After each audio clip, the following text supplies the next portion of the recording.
বৃন্দাবন জঙ্গলের পাশাপাশি দুটো বাড়ি ছিল, একটা হলো টুনির বাড়ি আর একটা হলো কালু কাকের বাড়ি। তারা নিজেদের একখণ্ড জমিতে বিভিন্ন প্রকার সবজি ও ফলমূল চাষাবাদ করত, আর সেগুলো বাজারে বিক্রি করে নিজেদের সংসার চালাতো। পরপর অনেকগুলো সবজি তো আমি চাষ করলাম, কিন্তু কোনো সবজিরই তো তেমন লাভবান হতে পারলাম না। এবার আমি আগে দেখবো কোন ফসল ভালো হয়, তারপর সেই ফসল চাষ করব। দেখি মিনু মাসির বাড়িতে আছে কিনা, যদি থাকে তাহলে ওনার কাছ থেকে পরামর্শ নেওয়া যাবে, কারণ উনি তো অনেক অভিজ্ঞ ব্যক্তি। এরপরে টুনি মিনু মাসির বাসায় পৌঁছে যায়। ও মিনু মাসি, মিনু মাসি বাড়িতে আছো নাকি গো? একটু বাইরে এসো না গো, তোমার সাথে যে আমার একটু পরামর্শ করার ছিল। মিনু মাসি।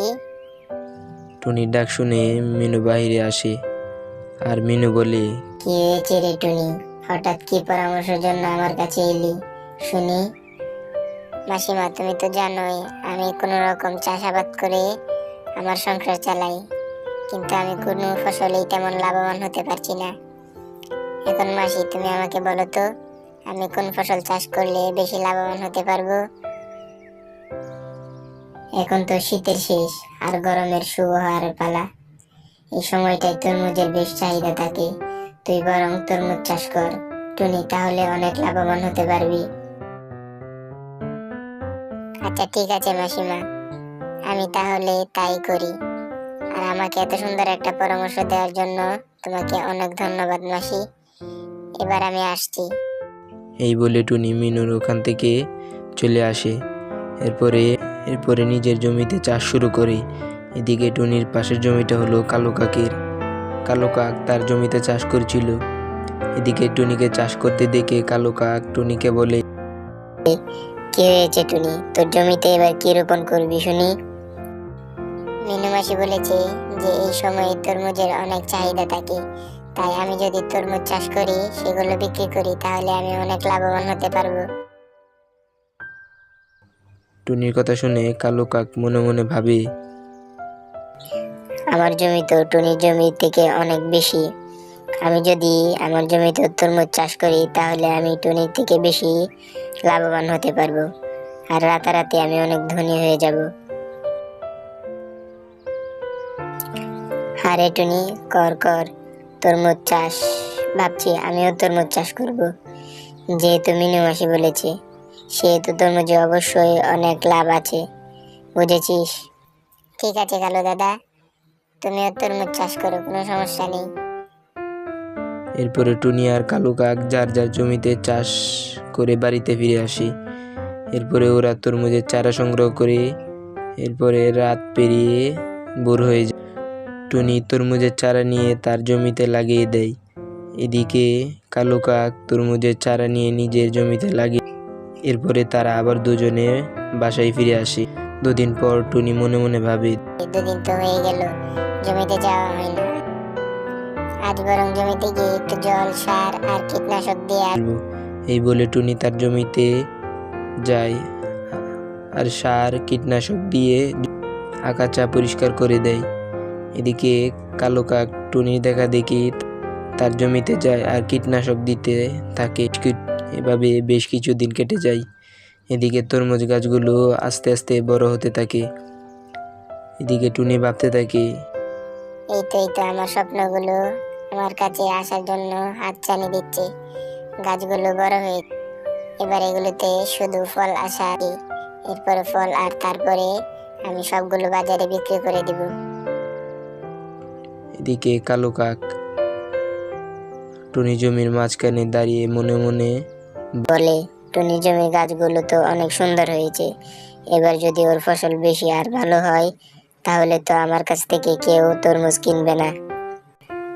না না, এটা হতে পারে না, যেভাবেই হোক টুনির ফসল আমার নষ্ট করতে হবে। এই বলে কালো কাক নিজের বাড়িতে ফিরে যায়। এদিকে দেখতে দেখতে বেশ কিছুদিন কেটে যায়। এদিকে টুনি আর কালো কাকের গাছগুলো অনেক বড় বড় তরমুজ ধরে। এদিকে টুনি অনেক খুশি ছিল, কিন্তু কালো কাক একদমই খুশি হতে পারে না। এদিকে এদিকে কালুর মনে বাসা বাঁধতে থাকে নানা প্রকারের প্রবলেম। ও মনে মনে ভাবে, টুনির গাছগুলো যে তরমুজ ধরেছে এগুলো সব নষ্ট করে দিব আমি, তাহলে তখন আমি ছাড়া আর কোনো তরমুজ ব্যবসায়ী থাকবে না। তখন এই জঙ্গলে সবাই বাধ্য হয়ে আমার কাছ থেকে তরমুজ কিনবে। তখন আমি সবাইকে পচা তরমুজ দিলেও তারা সেটা নিতে বাধ্য থাকবে। কিন্তু আমি তরমুজগুলো নষ্ট করব কি করে? পেয়েছি উপায়। আমি পোকা দিব তরমুজের ভেতরে, এরপর টুনির কাছে তরমুজগুলো পোকা খাওয়া তরমুজ হয়ে যাবে। হা হা হা। এরপর কালু রাতের বেলা একটা বালতিতে করে এক বালতি পোকা এনে টুনির তরমুজ জমিতে ঢেলে দেয়। আর পোকাগুলো আস্তে আস্তে টুনির তরমুজের ভিতরে ঢুকে যায়। হা হা। টুনি, এবার দেখি কি করে তরমুজ বিক্রি করিস। এরপর কালু হাসতে হাসতে নিজের বাড়িতে ফিরে যায়। এদিকে রাত পেরিয়ে ভোর হয়।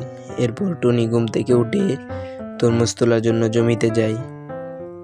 হাই হাই, কি সর্বনাশ কাণ্ড! এক রাতে এতগুলো পোকা কোথা থেকে আসলো? এই পোকাগুলো যে আমার সব তরমুজ নষ্ট করে ফেলেছে। এবার আমি কি করে বিক্রি করব এই তরমুজগুলো? আর কি দিয়ে বা আমার সংসার চালাবো? কেন এমন হলো আল্লাহ আমার সাথে?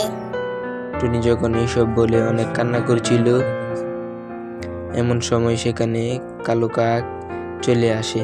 আর কালো কাক টুনিকে বলে, আরে টুনি, তোর সবগুলো তরমুজ পোকা ধরেছে, তুই তো এবার আর এগুলো বিক্রি করতে পারবি না রে। তাই আমি বলি কি, তুই পোকা খাওয়া তরমুজগুলো জঙ্গলের গরুগুলোকে দান করে দে। এতে গরুগুলো তোর জন্য অনেক প্রার্থনা করবে, বুঝেছিস? দূর চাই, আমি আবার হাসছি কেন? আমার হাসিতে কিছু মনে করিস না আবার টুনি। তোর কষ্টে না আমার খুব কান্না পাচ্ছে, জানিস? কালুর এমন কথা শুনে টুনি বাড়িতে ফিরে আসে। এদিকে টুনির জমির তরমুজের পোকাগুলো ধীরে ধীরে কালো কাকের জমিতে যায় আর সেই তরমুজগুলোর ভিতরে ঢুকে পড়ে। কিন্তু বোকা কালো কাক সেটা কিছুতেই বুঝতে পারে না। সে খুশিতে লাফাতে লাফাতে তরমুজগুলো নিয়ে বাজারে বিক্রি করতে যায়। এদিকে টুনি মনের দুঃখে আবারও তার জমিতে আসে আর বসে বসে কাঁদতে থাকে। তখনই সেখানে একটা পরী আসে। টুনিকে বলে, ও মেয়ে, তুমি কাঁদছো কেন? এভাবে কি হয়েছে তোমার? এরপরে টুনি কাঁদতে কাঁদতে পরীকে সব ঘটনা খুলে বলে।